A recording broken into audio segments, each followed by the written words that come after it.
Welcome to Artificial Professor.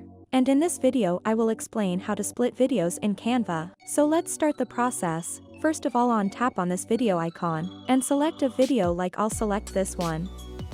Now here are videos. Now simply tap on this option. Upload, and tap on the option.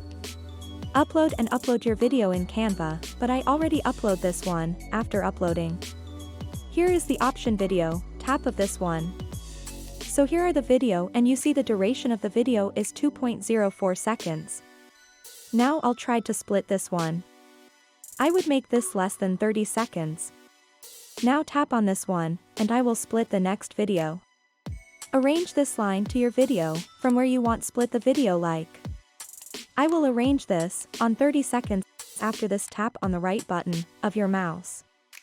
And here is the option split, tap on this one. So as you see, it split successfully from the previous one. So now if you want to delete this one, then again, do a right click of your mouse, and again tap on the option delete. So as you see, the video is deleted successful. Now if you want to add another video, like I will add this one.